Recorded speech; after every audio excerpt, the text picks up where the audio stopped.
Before a single brick is laid, the city is destroyed. An earthquake opens a crack straight down the face of the tower.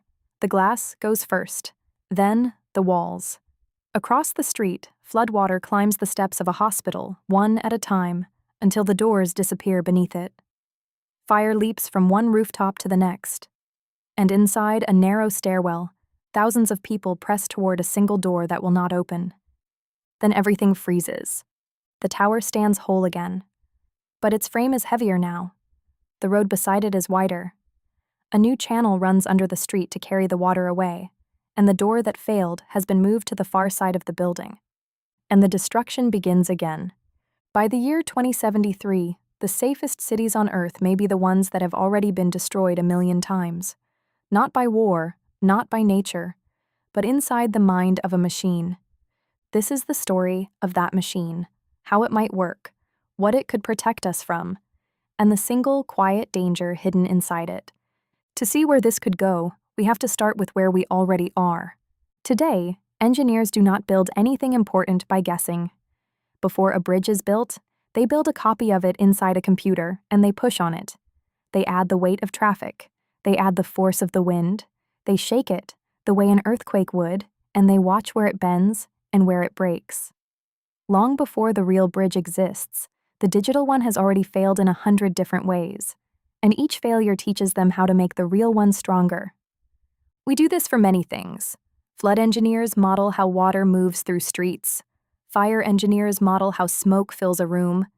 Traffic engineers model rivers of cars. Emergency planners model crowds streaming out of a stadium. This work is real, it is careful, and it has quietly saved more lives than we will ever be able to count. But there is a limit hidden in all of it. Each of these simulations usually lives inside its own separate box. The earthquake model does not know the fire model exists. The flood model never speaks to the crowd model.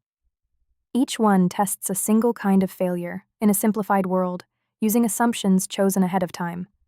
It is a little like testing a single domino. You can learn a great deal about that one domino, how hard to push it, which way it falls. But a real disaster is never one domino. A real disaster is a chain. Let me show you the chain. An earthquake shakes a neighborhood. It cracks a buried water pipe. The water from that pipe floods an underground vault full of electrical equipment. The electricity fails, and when it does, the traffic lights go dark and the elevators stop between floors. With the lights dead, the intersections lock into gridlock, and the fire trucks racing toward the smoke are trapped in it. Meanwhile, the people fleeing that smoke pour into the one open square nearby, the square that planners had always assumed would stay empty, the exact square where the emergency vehicles were supposed to gather. No single model sitting in its own box would have caught that, because the danger was never inside any one failure. The danger was in the way they all reached across the city and touched one another. That is the exact problem a world model is built to solve. An ordinary simulation is a set of separate calculators, each answering one narrow question. A world model tries to do something much harder. It tries to hold the whole world in its head at once and to imagine what happens next. You give it the state of everything and an action, and it predicts the consequence. Then it takes that new state and predicts the consequence of that, and again, and again. It does not test one domino. It tries to understand the entire chain. Who set the dominoes up? What the table is made of? And what the room looks like after they have all fallen. This is not science fiction. In 2026, researchers are already building the first primitive versions of these systems. Some can take a single still image and grow it into a small, moving world that you can actually move around inside. Others are being trained to understand physical reality itself, how objects fall, how liquid flows, how a scene changes when you reach in and push on it. They are clumsy. They are limited. But they are the distant ancestors of what a city model might one day become.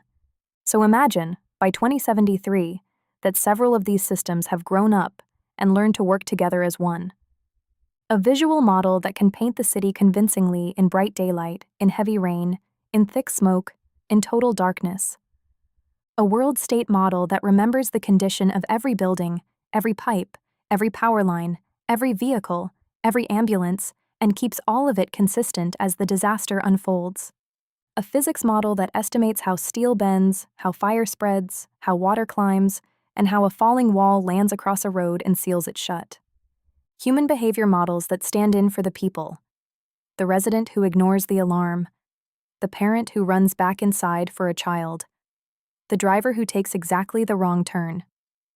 The crowd that moves, not the way planners hope, but the way frightened people truly move. And above all of it, a planning model that watches everything, studies what broke, and proposes a change. Then the cycle turns: build the city, break the city, study the wreckage, redesign it, break it again, not once, not 1,000 times, millions of times. And every single run changes something: the strength of the quake, the direction of the wind that carries the fire, the speed of the rising water, the hour of the day, the number of people inside each building, whether the hospital still has power when it matters most. And slowly, across all of those millions of runs, the city begins to change in front of us. The windows are reshaped so they no longer shatter inward. The columns grow thicker. The one exit that always failed becomes 3. The roads widen until the ambulances can finally get through. Flood barriers rise along the low streets. Trees and shaded walkways appear exactly where the heat wave simulations showed people collapsing. The shelters and the hospital quietly move to the higher ground that stays dry. Version after version, the city learns to survive the very things that used to destroy it. By 2073, this might simply be how serious cities are made. Not drawn once and hoped for, but dragged through a gauntlet of 1,000,000 imagined catastrophes before the first foundation is ever poured. A neighborhood that has, in a strange sense, already lived and died through every disaster we could think to throw at it. And that is precisely where the real danger begins. Because a simulation can only prepare a city for the disasters it already knows how to imagine. Start with the physics. A world model that looks right is not the same as a world model that is right. A machine like this can generate footage of a tower bending in a way that looks completely, breathtakingly believable and still be wrong about the forces moving through the steel inside it. It can show floodwater rising to a height that feels real, when the true flood would have climbed higher. Looking real and being right are two different things, and the gap between them is invisible from the outside. The more beautiful and detailed the simulation becomes, the easier it is to forget that the gap is even there. Then there is the data. The model learns from the cities and the disasters it was shown. If certain kinds of buildings, certain neighborhoods, certain communities were never really part of that data, the model may quietly fail to protect them, while appearing on the surface to protect everyone equally. Then there are the people. The human model might assume that residents leave in calm, orderly lines, when in truth people freeze, or panic, or run back into a burning building for someone they love. And beneath all of that sits the deepest limit of all. The model can only ever test the catastrophes its designers thought to include. The one strange combination of failures that nobody imagined, the event that lies outside everything the model was ever taught, is not hiding somewhere deep in the simulation. It is simply not there at all, and so the city is never tested against it.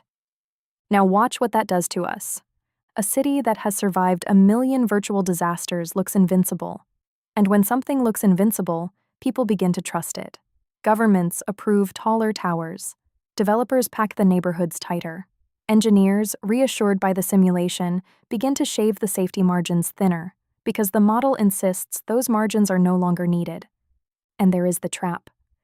Those thinner margins are perfectly fine, right up until the day the real world delivers the one disaster the model never imagined. The very confidence the simulation gave us is the thing that quietly removed the cushion that might have absorbed the blow. A city that honestly admits it might fail will hold on to its margins, its backups, its extra ways out. A city convinced it cannot fail will slowly give all of that away, which leads to something strange and deeply uncomfortable. A gorgeous, battle-tested, proven 1,000,000 times simulation can leave a city more fragile than one built with a little honest doubt. So let us come back to the present and be clear about where we truly stand.